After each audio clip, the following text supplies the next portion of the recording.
Hello दोस्तों, स्वागत है आपका हमारे YouTube channel mission lecture UK 2025 पर।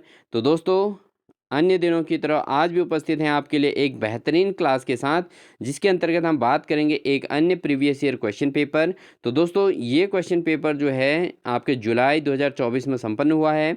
तो बिना देरी करते हुए दोस्तों इस क्लास को स्टार्ट करेंगे, लेकिन इससे पहले अगर आप हमारे चैनल पर नए हैं तो प्लीज़ चैनल को सब्सक्राइब कर लीजिएगा दोस्तों, और साथ ही बेल आइकन दबाकर ऑल नोटिफिकेशन ऑन कर लीजिएगा, जिससे लगातार इसी प्रकार की क्लासेज आपको हमारे चैनल के माध्यम से देखने को मिलेंगी। दोस्तों, साथ ही आप हमारे प्लेलिस्ट में जाके आप प्रीवियस ईयर क्वेश्चन पेपर का जो हमारे सेट कराया जा रहा है उसके अंतर्गत हमारे 17 क्लासेज हो चुकी हैं, और ये क्लास दोस्तों 18th क्लास है। इसलिए बिना स्किप किए आप पूरे क्लासों को जरूर वॉच कर लीजिएगा। और जिन अभ्यर्थियों का एग्ज़ाम कनिष्ठ सहायक पेपर 19 जनवरी को होना है, वो बिना देरी करे हुए इस क्लास को ज़रूर अटेंड कर लीजिएगा दोस्तों, ठीक है। तो दोस्तों, देरी ना करते हुए स्टार्ट करते हैं आज की क्लास का पहला क्वेश्चन। तो आज की क्लास का पहला क्वेश्चन है दोस्तों, मिशन दिव्यास्त्र निम्नलिखित में से किससे संबंधित है। तो मिशन दिव्यास्त्र जो है किससे संबंधित है दोस्तों, ये है दोस्तों MIRV तकनीक से, ठीक है दोस्तों, MIRV तकनीक से संबंधित है मिशन दिव्यास्त्र। अगला क्वेश्चन है दोस्तों, फरवरी 2024 में कौन सा बैंक समाचारों में था जिसने अपना प्रथम सतत स्थायी वित्त बॉन्ड इशू जारी करके $300 मिलियन जुटाए हैं। तो दोस्तों 2024 में कौन सा बैंक समाचार में था कि जिसने अपने सतत और स्थायी वित्त बॉन्ड इशू जारी करके $300 मिलियन जुटाए थे। तो दोस्तों कौन सा बैंक था। तो दोस्तों बैंक है HDFC बैंक। कौन सा बैंक है, HDFC बैंक है। ऐसा बैंक है दोस्तों जिसने अपने प्रथम सतत स्थायी वित्त बॉन्ड इशू जारी करके $300 मिलियन जुटाए थे। तो कौन सा बैंक है दोस्तों, वह है HDFC बैंक, ठीक है दोस्तों। बढ़ते हैं दोस्तों अगले क्वेश्चन में। अगला क्वेश्चन है दोस्तों, कवि गुलजार के अलावा 58वें ज्ञानपीठ पुरस्कार के अन्य प्राप्तकर्ता कौन हैं।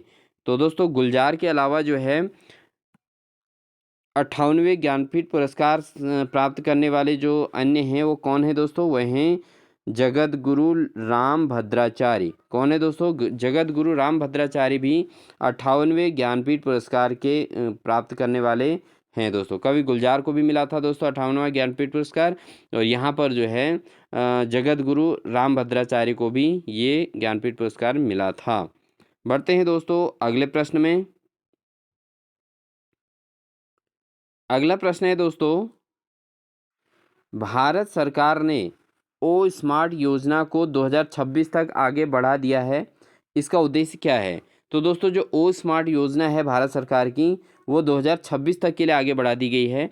इसका उद्देश्य क्या है दोस्तों, तो ओ का मतलब है दोस्तों ओशियन, ठीक है। क्या मकसद है ओ का मतलब है ओशियन। तो ओशियन स्मार्ट योजना इसको कहा गया है, और ये किससे संबंधित है दोस्तों, अब आपको समझ में आ गया होगा कि ये है दोस्तों महासागरों के विकास कार्य के लिए, ठीक है दोस्तों। ओ स्मार्ट योजना 2026 तक आगे बढ़ाने का इसका उद्देश्य क्या था कि महासागरों के विकास कार्य को लेकर ओ स्मार्ट योजना लागू की गई है, ठीक है दोस्तों।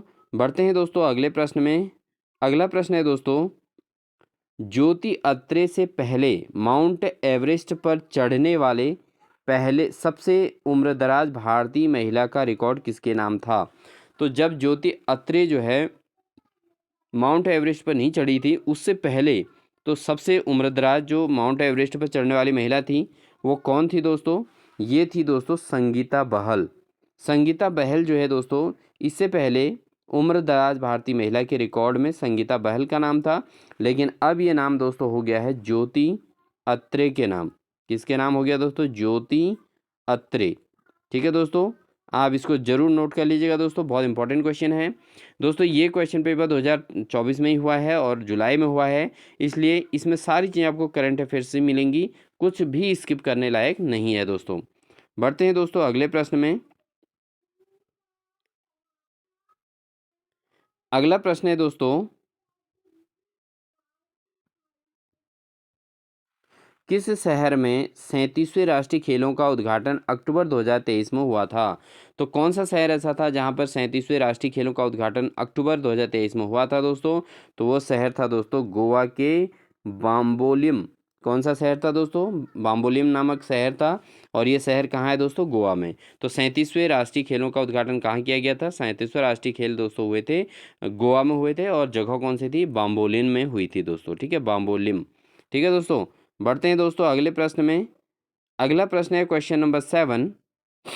19वें एशियन गेम्स हांगझोउ 2023 में भारत को कुल कितने स्वर्ण पदक प्राप्त हुए हैं? तो दोस्तों 19वें एशियन गेम्स हांगझोउ में जो 2023 में हुआ था, इसमें कितने स्वर्ण पदक भारत ने प्राप्त किए थे? तो दोस्तों इसके अंतर्गत जो भारत को जो 19वें एशियन गेम्स में जो पदक प्राप्त हुए थे दोस्तों, वो हुए थे 28। कितने स्वर्ण पदक थे दोस्तों? 28 स्वर्ण पदक प्राप्त हुए थे 19वें एशियन गेम्स हांगझोउ में। ठीक है दोस्तों, बढ़ते हैं दोस्तों अगले प्रश्न में। अगला प्रश्न है दोस्तों, फरवरी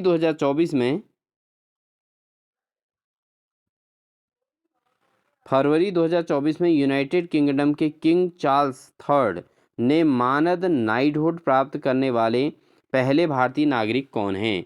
तो जो फरवरी 2024 में यूनाइटेड किंगडम के किंग चार्ल्स थर्ड ने जो किंग्स चार्ल्स थर्ड हैं दोस्तों, ठीक है, किंग चार्ल्स थर्ड, उनसे मानक नाइटहुड का जो अवार्ड मिला था, नागरिक कौन है? तो दोस्तों वो मिला है सुनील भारती मित्तल को। किन्हें मिला है दोस्तों? नाइटहुड का जो अवार्ड मिला है दोस्तों, वो मिला है सुनील भारती मित्तल को। और ये फरवरी 2024 में यूनाइटेड किंगडम के द्वारा ये मिला हुआ है दोस्तों। ठीक है, किसको मिला है? सुनील भारती मित्तल। तो दोस्तों यहाँ पर मित्तल आप याद रखिएगा, जिन्हें मानद नाइटहुड प्राप्त करने वाले भारतीय नागरिक हैं ये। ठीक है, बढ़ते हैं दोस्तों अगले प्रश्न में। अगला प्रश्न है दोस्तों क्वेश्चन नंबर 9। निम्न में से कौन सी फिल्म 96वें अकेडमी अवार्ड में सर्वश्रेष्ठ एनिमेटेड फीचर फिल्म के खिताब की विजेता थी? तो दोस्तों 96वें जो है एकेडमी अवार्ड में ये कहा गया है कि कौन सी फिल्म सर्वश्रेष्ठ एनिमेटेड फिल्म फीचर जो है फीचर फिल्म के खिताब से विजेता रही है? तो दोस्तों वो रही है the boy and the heron. कौन सी? The boy and the Heron.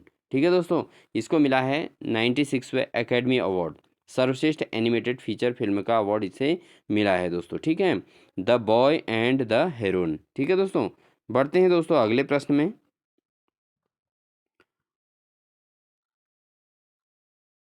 अगला प्रश्न है दोस्तों, डेनियल हॉक कोहनेमन डेनियल कोहनेमन, जिनका मार्च 2024 में निधन हुआ था, को 2002 में नोबेल पुरस्कार किस विषय में दिया गया था? तो दोस्तों काफ़ी जो है डीप आज के समय में जो एग्ज़ाम हो रहे हैं उनमें पूछा जा रहा है, तो यहाँ पर आप समझ सकते हैं कितना टफ ये क्वेश्चन है।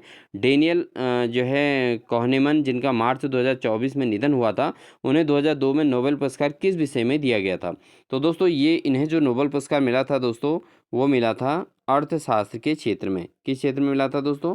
ये मिला था दोस्तों अर्थशास्त्र के क्षेत्र में डेनियल कोहनेमन को। ठीक है, तो डेनियल कोहनेमन का जो है निधन हो गया था मार्च 2024 में, और इनको अर्थशास्त्र यानी कि इकोनॉमिक्स के क्षेत्र में दोस्तों नोबेल प्राइज़ 2002 में मिला था। बढ़ते हैं दोस्तों अगले प्रश्न में। अगले प्रश्न में। अगला प्रश्न है, राष्ट्रीय युवा संसद महोत्सव 2024 में प्रथम पुरस्कार किसने जीता है? तो जो राष्ट्रीय युवा संसद महोत्सव है दोस्तों, इसमें 2024 में प्रथम पुरस्कार किसने जीता था? दोस्तों ये जीता था यतेन भास्कर दुग्गल ने। किसने जीता था? यतेन भास्कर दुग्गल ने राष्ट्रीय युवा संसद महोत्सव 2024 में प्रथम पुरस्कार जीता था। बढ़ते हैं दोस्तों अगले प्रश्न में। अगला है दोस्तों, प्रवासी भारतीय दिवस PBD या NRI दिवस भारत में हर वर्ष किस तिथि को मनाया जाता है? तो दोस्तों जो प्रवासी भारतीय दिवस है, ये हर वर्ष जो है किस तिथि को मनाया जाता है? तो दोस्तों प्रवासी भारतीय दिवस जो मनाया जाता है वो हमेशा हर वर्ष दोस्तों 9 जनवरी को मनाया जाता है। कब मनाया जाता है दोस्तों? 9 जनवरी को प्रवासी भारतीय दिवस यानी कि NRI दिवस भारत में हर वर्ष जो है 9 जनवरी को मनाया जाता है। मार्च 2024 में किसने सीमा सुरक्षा बल की पहली महिला निशानेबाज के रूप में इतिहास में अपना नाम दर्ज कराया है? तो दोस्तों वो कौन सी महिला है जिसने मार्च 2024 में सीमा सुरक्षा बल की पहली महिला निशानेबाज के रूप में इतिहास में अपना नाम दर्ज कराया है? तो दोस्तों वह हैं सुमन कुमारी।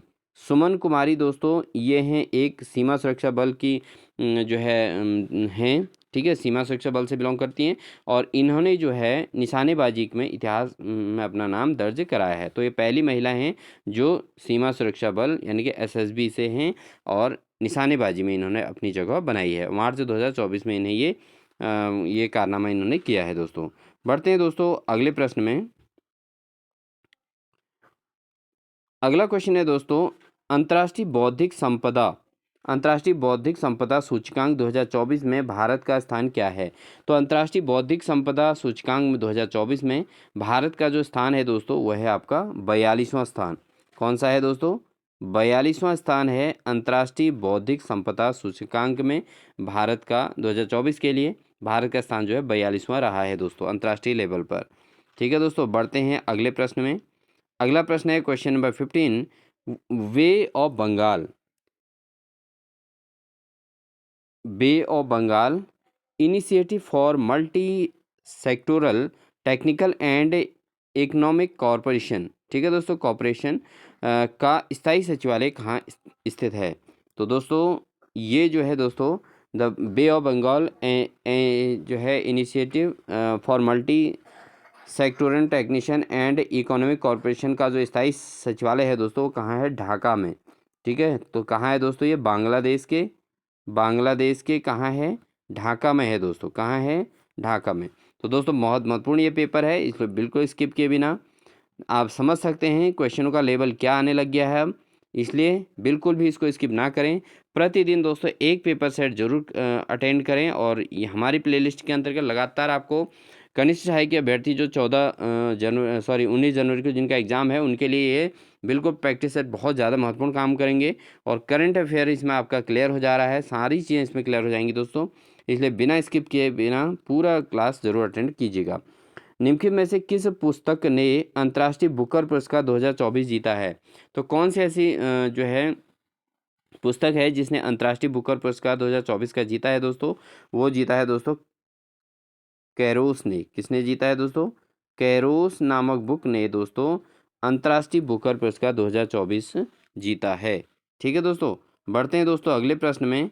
अगला प्रश्न है दोस्तों, मार्च 2024 में किस कंपनी ने शैक्षिक प्लेटफॉर्म उडेसिटी को अधिग्रहित किया है? तो मार्च 2024 में किस कंपनी ने शैक्षिक प्लेटफॉर्म उडेसिटी को अधिग्रहित किया है दोस्तों? तो यहाँ पर जो इसका सही आंसर होगा दोस्तों आपके पास है IBM ने, एप्पल ने या एक्सचेंजर ने या इन्फोसिस ने। तो दोस्तों ये किया है एक्सचेंजर ने मार्च 2024 में शैक्षिक प्लेटफॉर्म उडेसिटी को अधिग्रहित किया है। किसने दोस्तों? एक्सचेंजर ने। ठीक है, एक्सचेंजर कंपनी ने। बढ़ते हैं दोस्तों अगले प्रश्न में। क्वेश्चन नंबर 18 है, तीलू रौतेली राज्य पुरस्कार 2023 से सम्मानित निवेदिती कार्की का संबंध निम्न से किस खेल से है? तो दोस्तों निवेदिता कार्की जो है दोस्तों इन्हें तीलू रौतेली राज्य पुरस्कार 2023 से सम्मानित किया गया था। तो ये किस खेल से संबंधित हैं दोस्तों? तो निवेदिता कार्की जो है दोस्तों ये मुक्केबाजी से संबंधित हैं। ठीक है, किस खेल से संबंधित हैं? मुक्केबाजी से संबंधित है निवेदिता कार्की। बढ़ते हैं दोस्तों अगले प्रश्न में। अगला प्रश्न है,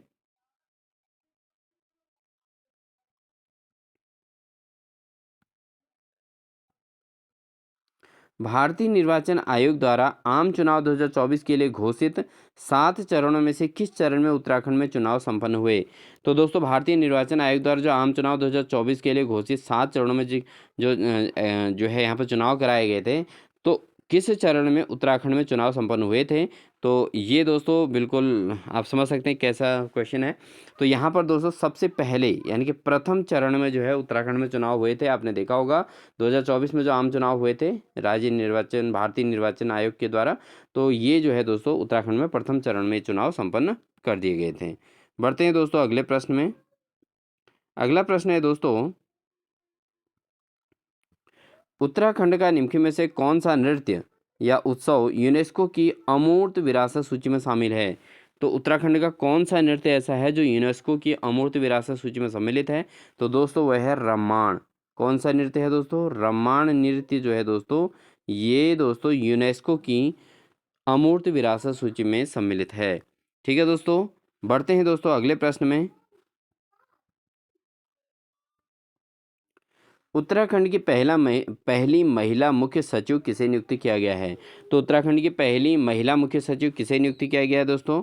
ये किया गया है दोस्तों राधा रतूड़ी को। किसे किया गया है दोस्तों? राधा रतूड़ी जो है उत्तराखंड की पहली महिला मुख्य सचिव बनी है दोस्तों।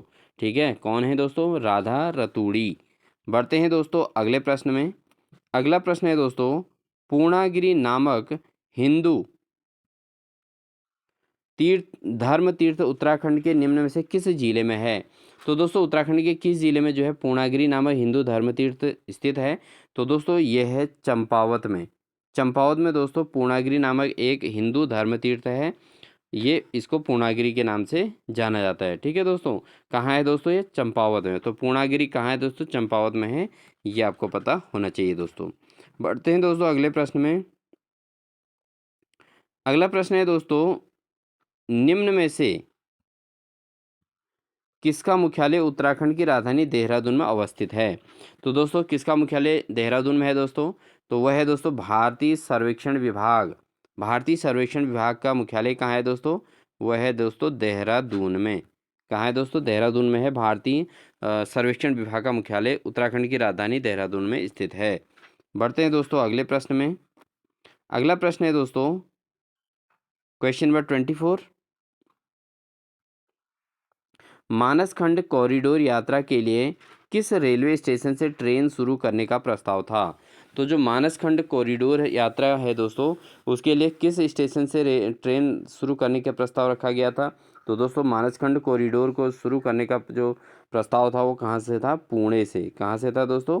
पुणे से। ठीक है दोस्तों, तो पुणे से इसको जो है प्रारंभ करने का जो है प्रस्ताव था दोस्तों। ठीक है, बढ़ते हैं दोस्तों अगले प्रश्न में, क्वेश्चन नंबर 25 की ओर।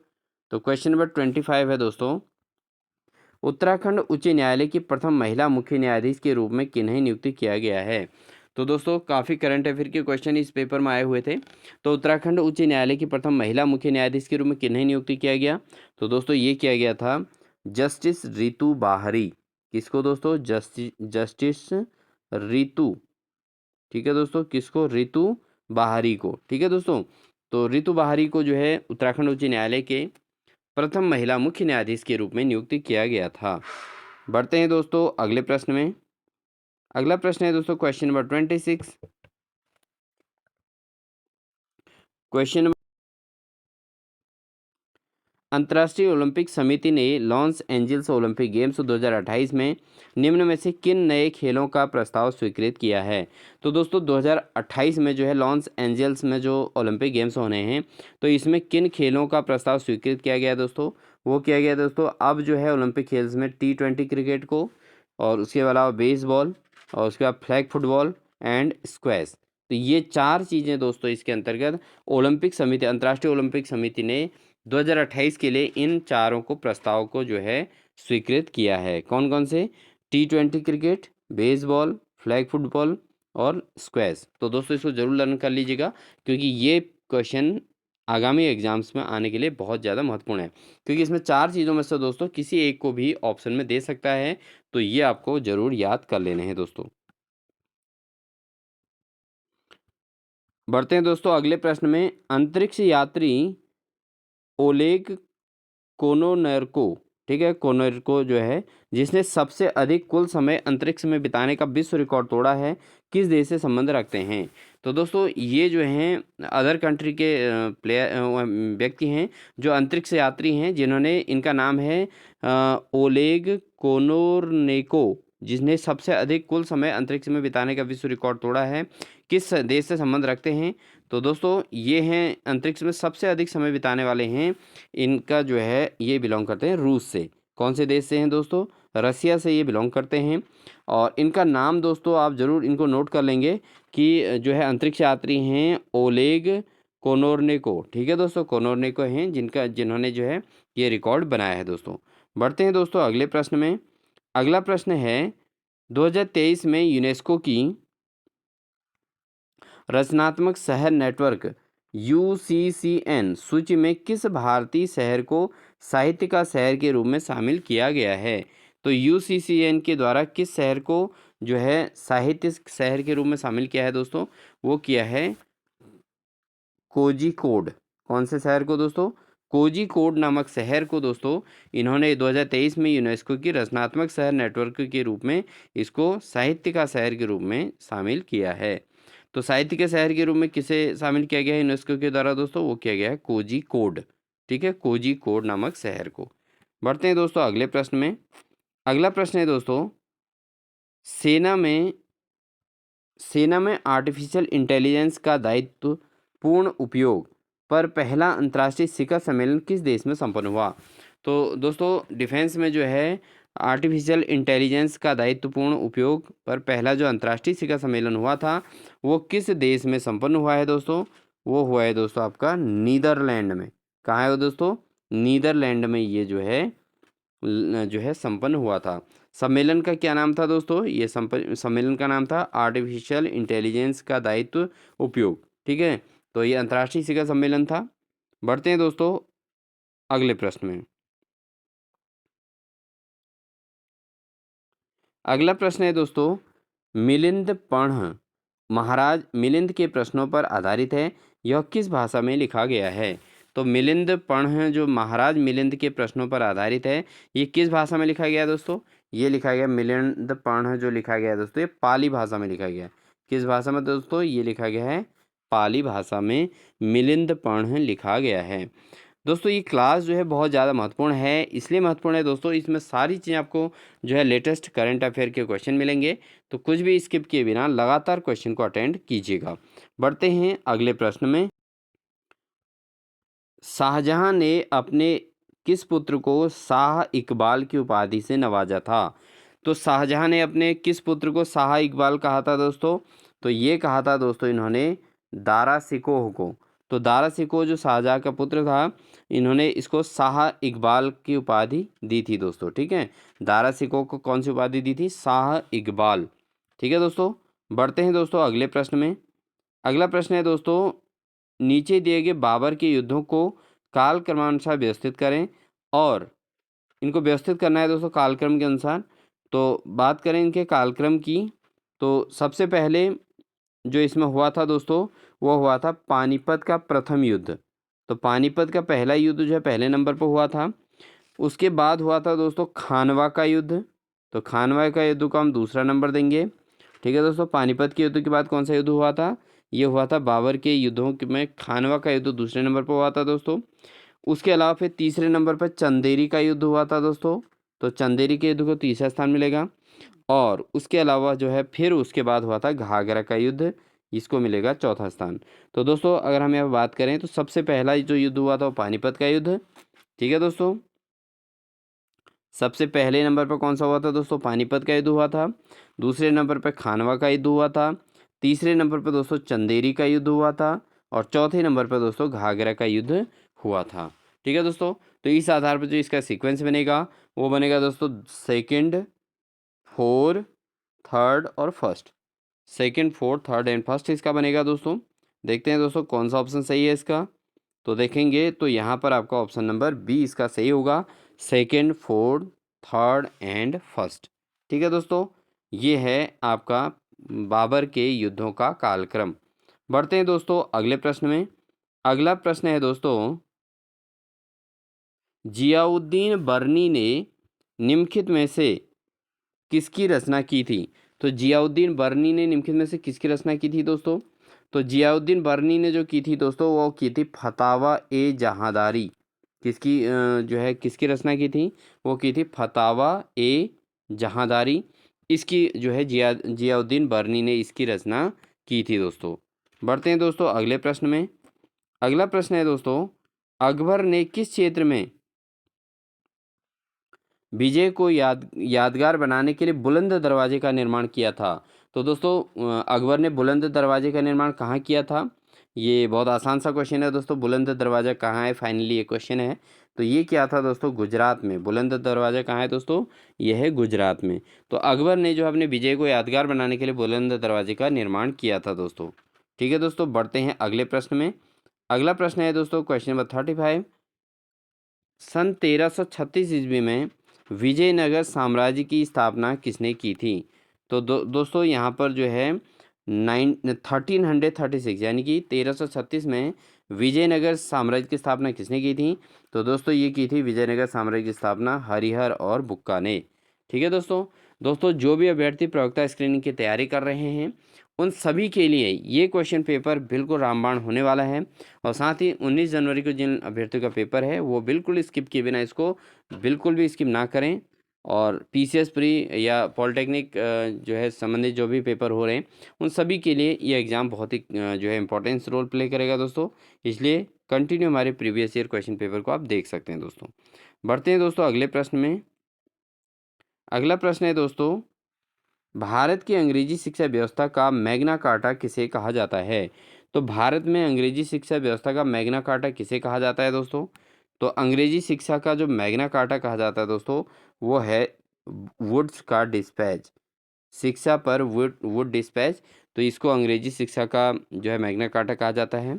और ये कब हुआ था दोस्तों, 1854 में। तो वुड डिस्पैच जो था 1854 में, उसने अंग्रेजी शिक्षा व्यवस्था को जो है बहुत इम्पोर्टेंस दिया था। तो उसको अंग्रेजी शिक्षा व्यवस्था का मैग्ना कार्टा कहा गया है। बढ़ते हैं दोस्तों अगले प्रश्न में। अगला प्रश्न है दोस्तों, अलीगढ़ आंदोलन। ठीक है दोस्तों, अलीगढ़ आंदोलन का शुरुआती लक्ष्य क्या था? तो दोस्तों जो अलीगढ़ आंदोलन हुआ था उसका शुरुआती लक्ष्य क्या था दोस्तों? परंपरागत मुस्लिम शिक्षा में सुधार करने का प्रश्रय देना, बिल्कुल गलत। भारत में धार्मिक आधार मुस्लिम राज्य की स्थापना करना, ये भी बिल्कुल गलत है। अलीगढ़ आंदोलन का जो शुरुआती लक्ष्य था दोस्तों ये नहीं था। उसके अलावा दोस्तों पश्चिमी वैज्ञानिक शिक्षा को भारत में मुस्लिमों के बीच प्रश्रय देना। तो पश्चिमी जो वैज्ञानिक शिक्षा थी उसको भारत के मुस्लिमों के बीच प्रश्रय देना, यही इसका जो है अलीगढ़ आंदोलन का शुरुआती लक्ष्य था दोस्तों। अंग्रेजों के खिलाफ हिंदू मुस्लिम एकता को बढ़ावा देना, ये इसका वो नहीं था। तो पश्चिमी वैज्ञानिक शिक्षा को भारत के मुस्लिमों के बीच प्रश्रय देना यानी कि भारत के मुस्लिमों के लिए इसको लागू करना, ये था दोस्तों अलीगढ़ आंदोलन का शुरुआती लक्ष्य। बढ़ते हैं दोस्तों अगले प्रश्न में। अगला प्रश्न है दोस्तों, बनारस का सेंट्रल हिंदू स्कूल जो बाद में बनारस हिंदू विश्वविद्यालय के रूप में विकसित हुआ, उसकी स्थापना किसने की थी? बनारस हिंदू सेंट्रल स्कूल जो है दोस्तों, इसकी स्थापना किसने की थी दोस्तों? अब जो बनारस हिंदू विश्वविद्यालय के रूप में विकसित हुआ था तो इसकी जो स्थापना की थी दोस्तों, की थी एनी बेसेंट ने। श्रीमती एनी बेसेंट ने बनारस में सेंट्रल हिंदू स्कूल की स्थापना की थी जो बाद में बनारस हिंदू विश्वविद्यालय के रूप में विकसित हुआ। बढ़ते हैं दोस्तों अगले प्रश्न में। अगला प्रश्न है दोस्तों, राजा राममोहन राय के विचारों को प्रचारित करने के लिए 1839 में तत्वबोधिनी सभा की स्थापना किसने की थी? तो दोस्तों जो राजा राममोहन राय के विचारों को प्रचारित करने के लिए 1839 में तत्वबोधिनी सभा की स्थापना किसने की थी? तो दोस्तों ये की थी देवेंद्र नाथ टैगोर ने। किसने की थी दोस्तों? देवेंद्र नाथ टैगोर ने राजा राममोहन राय के विचारों को प्रचारित करने के लिए 1839 में 1839 में दोस्तों तत्वबोधिनी नामक सभा की स्थापना की थी। बढ़ते हैं दोस्तों अगले प्रश्न में। क्वेश्चन नंबर 40 है दोस्तों, 1858 से 1859 में लिखित नाटक नील दर्पण नील उत्पादकों की व्यथा उजागर करता है, यह किसने लिखा है? तो नील दर्पण किसने लिखी थी दोस्तों? बहुत आसान सा ही क्वेश्चन है, बार बार रिपीटेड होता है, बिल्कुल स्किप किए बिना जरूर इसको नोट कर लीजिएगा। तो नील दर्पण के जो लेखक हैं दोस्तों हैं दीनबंधु मित्र। ठीक है, कहीं कहीं दीनबंधु मित्र भी आता है दोस्तों, तो दीनबंधु मित्र हैं नील दर्पण के जो है लेखक। और लेकिन इसके अंतर्गत दोस्तों क्या चीज़ हुई है ये आपको पता होना चाहिए। यह एक तो 1858 59 के बीच जो है ये लिखा लिखा गया था, ये नाटक है एक। और ये जो है नील उत्पादकों की व्यथा को उजागर करने वाला नाटक है नील दर्पण। और नील दर्पण के लेखक कौन है दोस्तों? वह हैं दीनबंधु मित्र। क्वेश्चन नंबर नेक्स्ट है दोस्तों 41। बंगाल का विभाजन 1905 में हुआ था। लॉर्ड कर्जन द्वारा किया गया। किस वर्ष यह विभाजन रद्द किया गया था? तो बंगाल विभाजन 1905 में हुआ था दोस्तों, लॉर्ड कर्जन ने ही किया था। तो ये जो है 1911 में ये विभाजन रद्द हो गया था दोस्तों, ठीक है। 1905 में लॉर्ड कर्जन द्वारा बंगाल का विभाजन किया गया और ये विभाजन जो है कब रद्द हुआ? 1911 में। तो दोस्तों 2 क्वेश्चन यहाँ से तैयार होते हैं। 1911 में विभाजन रद्द हुआ और 1905 में लॉर्ड कर्जन द्वारा बंगाल विभाजन हुआ था। बढ़ते हैं दोस्तों अगले प्रश्न में। अगला प्रश्न है दोस्तों, किसने कहा था कि ब्राह्मण और श्रमण दार्शनिकों के 2 प्रकार थे? तो किसने कहा था कि ब्राह्मण और श्रमण जो है दार्शनिकों के 2 प्रकार थे? तो दोस्तों ये बात कही गई थी मेगास्थनीज के द्वारा। किसने कहा था दोस्तों? मेगास्थनीज ने कहा था दोस्तों, ब्राह्मण और श्रमण दार्शनिकों के 2 प्रकार होते हैं। बढ़ते हैं दोस्तों अगले प्रश्न में। अगला प्रश्न है दोस्तों, सुदर्शन झील का निर्माण किसने किया था? तो दोस्तों जो सुदर्शन झील है इसका निर्माण किसने किया था? सुदर्शन झील का निर्माण कराया था दोस्तों चंद्रगुप्त मौर्य ने। किसने करवाया था सुदर्शन झील का निर्माण? चंद्रगुप्त मौर्य ने किया था दोस्तों। बढ़ते हैं दोस्तों अगले प्रश्न में। अगला प्रश्न है दोस्तों, आजीवन संप्रदाय की स्थापना किसने की थी? तो दोस्तों जो आजीवन संप्रदाय है, आजीवक संप्रदाय की स्थापना किसने की थी दोस्तों? ये की थी दोस्तों मक्खली गोशाला ने। किसने की थी? मक्खली गोसाल ने। मक्खली गोशाल, ठीक है। तो मक्खली गोसाल ने की थी आजीवन संप्रदाय की स्थापना। बढ़ते हैं दोस्तों अगले प्रश्न में। अगला प्रश्न है दोस्तों क्वेश्चन नंबर 45 कहता है विक्रमशिला विश्वविद्यालय की स्थापना किसने की थी? बहुत इंपॉर्टेंट क्वेश्चन है दोस्तों, इसको आप जरूर नोट कर लीजिएगा अच्छे तरीके से। तो विक्रमशिला विश्वविद्यालय की स्थापना किसने की थी दोस्तों? ये की थी दोस्तों धर्मपाल ने। किसने की थी? विक्रमशिला विश्वविद्यालय की स्थापना धर्मपाल के द्वारा की गई थी। बढ़ते हैं दोस्तों क्वेश्चन नंबर 46 की ओर। क्वेश्चन नंबर 46 है दोस्तों, किस मुगल बादशाह ने गंगा नदी के उद्गम स्थल को ढूंढने हेतु गढ़वाल में सर्वेक्षण दल भेजा था? तो कौन सा ऐसा मुगल बादशाह था जिसने गंगा नदी के उद्गम स्थल को ढूंढने के लिए गढ़वाल में एक सर्वेक्षण दल भेजा था? तो दोस्तों वो है मुगल बादशाह अकबर। अकबर ने यह जानने चाहा था कि गंगा नदी का उद्गम किस स्थल से होता है, कहाँ से होता है। तो इसको ढूंढने के लिए इन्होंने गढ़वाल में एक सर्वेक्षण दल भेजा था। बढ़ते हैं दोस्तों अगले प्रश्न में। क्वेश्चन नंबर 47 होगा दोस्तों, निम्न में से कौन गढ़वाल का राजकुमार मुगल दरबार में मनसबदार नियुक्त किया गया था? तो दोस्तों कौन सा गढ़वाल का राजकुमार था जो मुगल दरबार में मनसबदार नियुक्त किया गया था? तो दोस्तों वह है आपका मेदिनी शाह। मेदिनी शाह को दोस्तों, गढ़वाल का राजकुमार जो मेदिनी शाह है, इसे मुगल दरबार में मनसबदार नियुक्त किया गया था, मेदिनी शाह को दोस्तों, ठीक है। बढ़ते हैं दोस्तों अगले प्रश्न में। अगला प्रश्न है दोस्तों question number 48, Kumaon water rules यानी कुमाऊं जल संबंधित कानून किस वर्ष लागू किया गया था? तो दोस्तों ये क्वेश्चन बहुत बार पूछा जा रहा है। आप प्रीवियस पेपर में देखोगे, अदर जो हमने करा रखे हैं उनमें भी ये क्वेश्चन रिपीट हुआ है 2-3 बार, और यहाँ भी ये क्वेश्चन आया हुआ है। कुमाऊं वाटर रूल्स यानी कुमाऊं जल संबंधित कानून किस वर्ष लागू किया गया? तो दोस्तों ये किया गया था आपका 1917 में, 1917 में दोस्तों कुमाऊं वाटर रूल्स जो है लागू किया गया था। बढ़ते हैं दोस्तों अगले प्रश्न में। क्वेश्चन नंबर 49 है दोस्तों, टिहरी रियासत में किस डिप्टी कमिश्नर के अधीन ठाकुर जो सिंह नेगी बंदोबस्त अधिकारी के रूप में नियुक्त किए गए थे? तो टिहरी रियासत में किस डिप्टी कमिश्नर के अधीन ठाकुर जो सिंह नेगी बंदोबस्त अधिकारी के रूप में नियुक्त किए गए थे दोस्तों? ये किए गए थे HV हियरसे की, ठीक है दोस्तों। टिहरी रियासत में डिप्टी कमिश्नर के अधीन ठाकुर जो सिंह नेगी जो है HV हियरसे के डिप्टी कमिश्नर के रूप में होते वक्त जो है ठाकुर जो सिंह नेगी को बंदोबस्त अधिकारी के रूप में नियुक्त किया गया था। बढ़ते हैं दोस्तों अगले प्रश्न में। क्वेश्चन नंबर 50 है दोस्तों, गढ़वाल के इतिहास में किस परमार शासक को गौरवभंजक के रूप में जाना जाता है? तो गढ़वाल के इतिहास में किसे गौरवभंजक के रूप में जाना जाता है दोस्तों? वो जाना जाता है महिपति शाह। महिपति शाह को दोस्तों गर्व भंजन के रूप में जाना जाता है दोस्तों। किस रूप में? गर्व भंजन के रूप में जो है गढ़वाल के इतिहास में परमार शासक हैं ये, गौरव भंजन के रूप में महिपति शाह को जाना जाता है दोस्तों। ठीक है दोस्तों, बढ़ते हैं दोस्तों अगले प्रश्न में।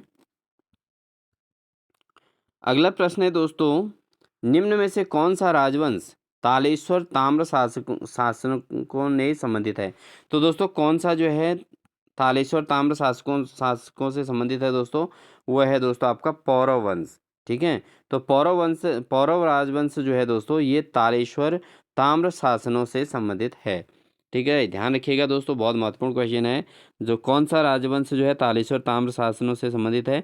तो वह है पौरव वंश दोस्तों। ठीक है, बढ़ते हैं दोस्तों अगले प्रश्न में। उत्तराखंड से संबंधित क्वेश्चन लगातार आएंगे दोस्तों। अब अगला क्वेश्चन है, बाड़ाहाट शक्ति स्तंभ अभिलेख निम्न में से किससे संबंधित है? तो बाड़ाहाट शक्ति स्तंभ जो अभिलेख है दोस्तों वो किससे संबंधित है दोस्तों? वह है आपका ऑप्शन नंबर ए यानी कि गुह से। किससे संबंधित है दोस्तों? गुह से संबंधित है बाड़ाहाट शक्ति स्तंभ दोस्तों। ठीक है, बढ़ते हैं दोस्तों अगले प्रश्न में। अगला प्रश्न है दोस्तों, उत्तराखंड में चौमू देवता की पूजा कब की जाती है? तो दोस्तों उत्तराखंड के अंदर चौमू देवता की पूजा कब की जाती है? तो ये की जाती है दोस्तों दुधारू मवेशियों की सुरक्षा हेतु। ठीक है दोस्तों, तो इसमें जब चौमू देवता की पूजा की जाती है दोस्तों, आपने देखा होगा कि इसमें जो है जब गाय ब्याती है यानी कि होता है, तो दोस्तों ऐसी स्थिति में क्या होता है दोस्तों कि चौमू देवता की पूजा की जाती है 22 दिन में। ठीक है, और वहाँ पर दूध चढ़ाया जाता है दोस्तों। ठीक है, और बहुत सारी जगहों में जो है नागार्जुन देवता की भी पूजा की जाती है। और आप अपने क्षेत्र के देवताओं के बारे में जान सकते हैं दोस्तों कि कौन से देवता की पूजा की जाती है जब गाय का बछड़ा होता है और उसको 22 दिन में दूध चढ़ाते हैं, आपने देखा होगा। तो ये कौन सा होता है? बढ़ते हैं दोस्तों अगले प्रश्न में। अगला प्रश्न है दोस्तों, निम्न में से किन दो राज्यों के मध्य तामाडोंड या जो तामाडोंड का युद्ध लड़ा गया था किन दो राज्यों के मध्य हुआ था दोस्तों? तो तामाडोंड का युद्ध जो हुआ था दोस्तों वो हुआ था आपका कुमाऊं और गढ़वाल के बीच एक युद्ध हुआ था जिसको तामाडोंड का युद्ध कहा जाता है। तो उस समय गढ़वाल और कुमाऊं मंडल दो अलग अलग थे दोस्तों। तो इन दो राज्यों के मध्य जो है तामाडोंड का युद्ध लड़ा गया था। बढ़ते हैं दोस्तों अगले प्रश्न में। अगला प्रश्न है दोस्तों, सन 1917 में 1917 में अल्मोड़ा में आयोजित कुमाऊं परिषद के प्रथम अधिवेशन की अध्यक्षता किसने की थी? तो दोस्तों 1917 में जो अल्मोड़ा में आयोजित कुमाऊं परिषद के प्रथम अधिवेशन की अध्यक्षता किसके द्वारा की गई थी दोस्तों? तो ये की गई थी दोस्तों कुमाऊं में आयोजित हुई थी अल्मोड़ा में 1917 में। इसकी अध्यक्षता की थी दोस्तों जयदत्त जोशी ने। किसने की थी दोस्तों? जयदत्त जोशी ने दोस्तों कुमाऊं परिषद के प्रथम अधिवेशन की अध्यक्षता की थी। बढ़ते हैं दोस्तों अगले प्रश्न में। अगला प्रश्न है दोस्तों, समता समाचार पत्र के संस्थापक कौन थे? तो दोस्तों समता नामक जो समाचार पत्र है उसके संस्थापक कौन थे?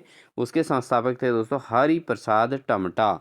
समता नामक समाचार जो पत्र था दोस्तों इसका संस्थापक कौन थे दोस्तों? वो थे हरि प्रसाद टमटा। ठीक है दोस्तों, इसको जरूर याद रखिएगा। सारा का सारा मैटर जो है दोस्तों आपके एग्जाम के लिए बहुत महत्वपूर्ण है। बिल्कुल स्किप किए बिना लगातार क्लास वॉच कीजिए। निम्नलिखित सागरों में से किसमें लवणता सबसे अधिक होती है? तो दोस्तों सबसे अधिक लवणता यानी कि जहाँ जो है नमकीन पानी यानी कि खारा पानी जहाँ होता है वो सबसे ज़्यादा किस में है दोस्तों? वह है लाल सागर में। ठीक है दोस्तों, लाल सागर में जो है लवणता सबसे अधिक पाई जाती है। बढ़ते हैं दोस्तों अगले प्रश्न में। अगला प्रश्न है दोस्तों, खुदाई खिदमतगार खिदमतगार ठीक है दोस्तों, खुदाई खिदमतगार जो यानी कि खुदा के बंदे को इनके द्वारा स्थापित किया गया। तो खुदाई खिदमतगार जो हैं दोस्तों खुदा के बंदे जिनको कहा जाता है, इन किनके द्वारा इसको स्थापित किया गया था दोस्तों? वो किया गया था खान अब्दुल गफ्फार खान। ठीक है दोस्तों, किसके द्वारा खुदाई खिदमतगार जो है स्थापित किया गया था दोस्तों? किया गया था खान अब्दुल गफ्फार खान के द्वारा ये काम किया गया था दोस्तों। बढ़ते हैं दोस्तों क्वेश्चन नंबर 59 की ओर। क्वेश्चन नंबर 59 है, निम्नलिखित में से किस देश में आज़ाद हिंद फौज का गठन हुआ था? तो कौन सा देश ऐसा है जहां पर आज़ाद हिंद फौज का गठन किया गया था दोस्तों? ये किया गया था दोस्तों सिंगापुर में। ठीक है, आज़ाद हिंद फौज की स्थापना की थी चंद्रशेखर आज़ाद और भगत सिंह लोगों ने। तो आज़ाद हिंद फौज की स्थापना किसने की थी दोस्तों? कहाँ की गई थी? सिंगापुर में। कहाँ की गई थी? सिंगापुर में की गई थी दोस्तों। बढ़ते हैं दोस्तों अगले प्रश्न में। अगला प्रश्न है दोस्तों, निम्न में से कौन सही सुमेलित है? यहाँ पर शैलाशय चित्र स्थल है और यहाँ जनपद है दोस्तों। काली माटी दोस्तों चंपावत, बिल्कुल गलत है, ये सही सुमेलित नहीं है। किमनी ग्राम उत्तरकाशी, बिल्कुल रॉन्ग है। फड़कानौली चमोली में नहीं दोस्तों, ये चमोली नहीं है, बिल्कुल गलत है। मल्ला पैनाली कहाँ है दोस्तों? ये है आपका अल्मोड़ा में, ये बिल्कुल सही सुमेलित है दोस्तों। ठीक है, तो मल्ला पैनाली कहाँ है दोस्तों? वह है अल्मोड़ा में। बढ़ते हैं दोस्तों अगले प्रश्न में। दोस्तों, उत्तराखंड में चित्रेश्वर प्रकार के सिक्के किससे निर्गत किए? तो दोस्तों उत्तराखंड में जो चित्रेश्वर प्रकार के सिक्के थे वो किसने निर्गत किए थे दोस्तों? कौन से वंश ने किए थे? तो चित्रेश्वर प्रकार के जो सिक्के किए थे दोस्तों, कुनिंद वंश ने किए थे। कौन से वंश ने? चित्रेश्वर प्रकार के सिक्के कौन से वंश ने निर्गत किए थे दोस्तों? वो किए थे कुनिंद वंश ने। ठीक है दोस्तों, बढ़ते हैं दोस्तों अगले प्रश्न में। अगला प्रश्न है दोस्तों, एपिरोजेनिक बल परिणाम है। तो एपिरोजेनिक बल क्या होता है दोस्तों? किसका परिणाम होता है? तो एपिरोजेनिक बल जो दोस्तों है वो है पृथ्वी की लंबवत हलचल के कारण एपिरोजेनिक नामक बल जो है उत्पन्न होता है, बल लगता है। ठीक है, पृथ्वी की लंबवत हलचल का जो है परिणाम होता है एपिरोजेनिक फोर्स। ठीक है दोस्तों, बढ़ते हैं दोस्तों अगले प्रश्न में। अगला प्रश्न है दोस्तों क्वेश्चन नंबर 63, सहारा मरुस्थल में उत्तर पूर्व और पूर्व से पश्चिम को बहने वाली शुष्क पवनों को क्या कहा जाता है? तो दोस्तों जो सहारा मरुस्थल में उत्तर पूर्व और पूर्व से पश्चिम की ओर जो बहने वाली शुष्क पवनें होती हैं, इनको क्या कहा जाता है दोस्तों? इनको कहा जाता है हरमैटन। क्या कहा जाता है दोस्तों इनको? सहारा मरुस्थल में जो उत्तर पूर्व और पूर्व से पश्चिम की ओर जो बहने वाली शुष्क पवनें होती हैं दोस्तों, इनको कहा जाता है हरमैटन। क्या नाम दिया गया है? हरमैटन नाम दिया गया है दोस्तों। बढ़ते हैं दोस्तों अगले प्रश्न में। अगला प्रश्न है दोस्तों, लटकती घाटी स्थलाकृति निम्न में से किस भू आकृति प्रक्रिया से संबंधित है? तो दोस्तों जो लटकती घाटी है, जो स्थलाकृति है, वो किस भू आकृति प्रक्रिया से संबंधित है दोस्तों? ये है दोस्तों आपके हिमानी से। ठीक है, जो लटकती घाटी होती है दोस्तों, वो स्थलाकृति जो है दोस्तों हिमानी से संबंधित है। किससे? हिमानी से संबंधित है। बढ़ते हैं दोस्तों अगले प्रश्न में। अगला प्रश्न दोस्तों कूट से संबंधित है। भारत में उष्णकटिबंधीय शुष्क पर्णपाती वन के संदर्भ में निम्न के कथनों पर विचार कीजिए। तो दोस्तों अगर हम इसमें कथन पढ़ें, यह जो उष्णकटिबंधीय शुष्क पर्णपाती वन है, यह उन क्षेत्रों में पाए जाते हैं जहां वर्षा 25 से 75 सेंटीमीटर के मध्य होती है। बिल्कुल गलत है दोस्तों। ठीक है, और अगर हम पढ़ें इसका सेकंड सेक्शन, तो सेकंड सेक्शन देखें दोस्तों, तो यहाँ पर जो है ये हिमालय की तलहटी से निकलने वाली एक अनियमित चौड़ी पत्ती वाले जो है वन होते हैं। तो उष्णकटिबंधीय जो शुष्क पर्णपाती वन होते हैं दोस्तों, ये क्या होते हैं? हिमालय की तलहटी क्षेत्र में पाए जाते हैं और इनकी जो है पत्तियां जो है अनियमित चौड़ाई की होती हैं। ये बात बिल्कुल सही है दोस्तों उष्णकटिबंधीय वनों के बारे में। ये शुष्क पर्णपाती वन होते हैं, लेकिन इनकी पत्तियां जो होते हैं चौड़ी होती है, काफ़ी चौड़ी इनकी पत्तियां होती हैं और ये हिमालय के तलहटी के क्षेत्रों में पाई जाती हैं। तो इस आधार पर देखें तो दोस्तों इसका जो है ऑप्शन कौन सा सही होगा दोस्तों? केवल 2 वाला सही होगा, यानी कि ऑप्शन नंबर बी इसका राइट आंसर हो जाएगा दोस्तों। बढ़ते हैं दोस्तों अगले प्रश्न में। अगला प्रश्न है दोस्तों, निम्नलिखित प्रायद्वीपीय नदियों में से किस एक की प्रवाह लंबाई सबसे अधिक है? तो जो प्रायद्वीपीय नदियां हैं दोस्तों, इनमें से किसके प्रवाह लंबाई सबसे अधिक है दोस्तों? ये है दोस्तों सबसे अधिक लंबी जो नदी है वो है गोदावरी नदी। ठीक है दोस्तों, तो ये प्रायद्वीपीय नदियां कहलाती हैं और इनके प्रवाह की लंबाई जो है सबसे अधिक किसकी है? गोदावरी नदी की लंबाई सबसे अधिक है दोस्तों। बढ़ते हैं दोस्तों अगले प्रश्न में। अगला प्रश्न है दोस्तों क्वेश्चन नंबर 67, निम्नलिखित कथनों में कौन सा भारत में लेटेराइट मिट्टी के संदर्भ में सही नहीं है? तो लेटेराइट मिट्टी के संदर्भ में कौन सा सही नहीं है दोस्तों? वो है आपका दोस्तों, इसमें चूना और नाइट्रोजन की कमी होती है। ये बिल्कुल सही है। ठीक है, जो लेटेराइट होते हैं मिट्टी जो होती है दोस्तों, उसमें चूने की कमी होती है, नाइट्रोजन की भी कमी होती है, चूने की कमी होती है, इसलिए इनको लेटेराइट मिट्टी कहा जाता है। यह अच्छी निर्माण सामग्री प्रदान करती है, बिल्कुल सही है, लेटेराइट मिट्टी में अच्छा निर्माण होता है। यह निश्चालन प्रक्रिया से प्रभावित होती है, अगर निश्चालन प्रक्रिया कर दी जाती है तो इससे जो है ये लेटेराइट मिट्टी जो है फिल्ट्रेट हो जाती है दोस्तों। यह नमी पोषण अधिक चिकनी मृदा कारक होती है। तो दोस्तों ये जो है क्ले फैक्टर नहीं होती है, तो इसका मतलब ये इसका जो है बिल्कुल ये ऑप्शन इसका सही हो जाएगा, क्योंकि वे ये जो है एक्चुअल में ये ऑप्शन दोस्तों वैसे गलत है। तो यहाँ पर पूछा गया कौन सा सही नहीं है, तो जो सही है वो मैं आपको एक बार रिवाइज करा देता हूँ कि लेटेराइट मिट्टी जो होती है इसमें चूना और नाइट्रोजन की कमी होती है दोस्तों, ठीक है, और ये अच्छी निर्माण सामग्री प्रदान करती है। इसमें निक्षालन प्रक्रिया से ये प्रभावित होती है, निक्षालन प्रक्रिया से ही प्रभावित होती है दोस्तों। बढ़ते हैं अगले प्रश्न में दोस्तों। अगला प्रश्न है गंगा का मैदान, गंगा का मैदान व असम घाटी में सामान्यतः कौन सा अपवाह प्रतिरूप पाया जाता है, जो विस्तृत मैदान, मंद ढाल, अधिक वर्षा और अनेक सहायक नदियों की विशेषता रखता है। तो दोस्तों ये जो है गंगा का मैदान और असम घाटी में जो सामान्यतः जो अपवाह प्रतिरूप पाया जाता है वो होता है द्रुमाकृतिक या वृक्षाकार अपवाह प्रारूप। तो कौन सा वाला? वृक्षाकार अपवाह प्रारूप पाया जाता है दोस्तों गंगा के मैदान और असम घाटी में। ये जो है वृक्षाकार अपवाह प्रारूप यानी कि द्रुमाकृतिक अपवाह प्रारूप भी इसको कहा जाता है। बढ़ते हैं दोस्तों अगले प्रश्न में। अगला प्रश्न है दोस्तों, निम्न में से कौन सा एक वन समूह भारत के सर्वाधिक क्षेत्र में विस्तृत है? तो इसमें से कौन सा वन समूह जो है भारत के सर्वाधिक विस्तृत क्षेत्र में विस्तृत है दोस्तों? तो वो सबसे ज़्यादा भारत में जो पाया जाता है दोस्तों वो पाया जाता है उष्ण कटिबंधीय नम पर्णपाती वन। कौन सा वन पाया जाता है दोस्तों?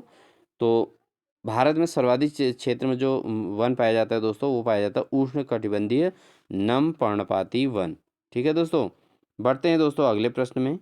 अगला प्रश्न है दोस्तों क्वेश्चन नंबर 70।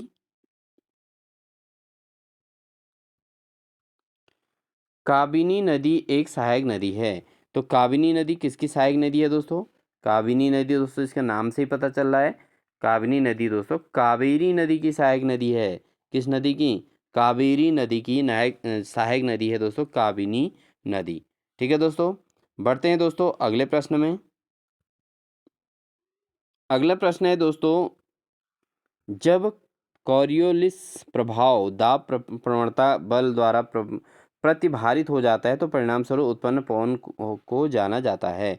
तो जब जो कॉरियोलिस प्रभाव दाब प्रवणता बल जब प्रतिभारित होता है तो इससे जो उत्पन्न पवन होती है दोस्तों किस प्रकार की पवन होती हैं?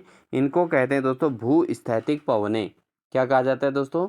भूस्थैतिक पवन इनको कहा जाता है। बढ़ते हैं दोस्तों अगले प्रश्न में। अगला प्रश्न है दोस्तों, मैकमोहन रेखा, जो मैकमोहन रेखा दोस्तों निम्नलिखित विकल्पों में से किसके मध्य सीमा निर्धारित करती है? तो बहुत बार पूछा गया है दोस्तों, प्रीवियस पेपर में आप मॉडल पेपर हमारे जो देखेंगे उसमें बहुत बार ये क्वेश्चन आया हुआ है। तो मैकमोहन रेखा किनको जोड़ती है, किन दो देशों के बीच मध्य सीमा है दोस्तों? यह है दोस्तों अरुणाचल प्रदेश व चीन के बीच। ठीक है, अरुणाचल प्रदेश और चीन के बीच जो रेखा है दोस्तों वह है मैकमोहन रेखा। बढ़ते हैं दोस्तों अगले प्रश्न में। अगला प्रश्न है दोस्तों, ये बहुत महत्वपूर्ण प्रश्न है ये भी दोस्तों। यहाँ पर पूछा गया था एटॉल का आकार है। तो दोस्तों एटॉल का आकार किस आकार का होता है एटॉल? तो एटॉल दोस्तों ये आपका पहाड़ी भाषा का शब्द है, ये आपके कुमाऊनी गढ़वाली भाषा में ये बोला जाता है दोस्तों एटॉल। ये आपका जानवरों पे लगता है दोस्तों। ठीक है, आपने देखा होगा अगर जानवर पे साफ सफाई नहीं होगी, गाय भैंस इन पे, तो यहाँ पर एटॉल उस पर जो है हो जाते हैं अपने आप ही। ठीक है, तो एटॉल का आकार क्या है दोस्तों? वह है दोस्तों घोड़े की नाल या अंगूठी के आकार का होता है। ठीक है दोस्तों, बढ़ते हैं दोस्तों अगले प्रश्न में। अगला प्रश्न है दोस्तों, सूर्य की चमकीली परत, जो जो सूर्य की चमकीली बाह्य परत को जाना जाता है। तो सूर्य की चमकीली जो बाह्य परत होती है उसको किस नाम से जाना जाता है दोस्तों? वो जाना जाता है फोटोस्फीयर। किस नाम से जाना जाता है? फोटोस्फीयर के नाम से जाना जाता है दोस्तों सूर्य की चमकीली बाह्य परत को। बढ़ते हैं दोस्तों अगले प्रश्न में। अगला प्रश्न है दोस्तों, गढ़वाल हिमालय में अधिक ऊंचाई वाले चारागाहों में अस्थायी आवासों को किस नाम से जाना जाता है? तो गढ़वाल हिमालय में अधिक ऊंचाई वाले जो चारागाह होते हैं दोस्तों, उसमें अस्थायी उनके आवास होते हैं और 6 महीने वहाँ रहते हैं, 6 महीने अपना स्थान चेंज कर देते हैं। तो इन जो अस्थायी आवास होते हैं इनको क्या कहा जाता है दोस्तों? इन स्थानों को कहा जाता है दोस्तों खर्क कहा जाता है। क्या कहा जाता है दोस्तों? खर्क कहा जाता है इन स्थानों को। गढ़वाल हिमालय में अधिक ऊंचाई वाले चारागाहों को जो अस्थायी निवास उनके होते हैं, अस्थायी आवास होते हैं, इनको कहा जाता है दोस्तों खर्क कहा जाता है। तो दोस्तों इस क्लास के अंतर्गत हमारे जो है, क्योंकि ये पेपर जो है इसमें 150 प्रश्न है, टोटल 150, तो इस क्लास में हम 75 क्वेश्चंस पर चर्चा करेंगे। शेष अन्य क्वेश्चन 76 से लेकर हम नेक्स्ट क्लास में आपको प्रोवाइड कराएंगे।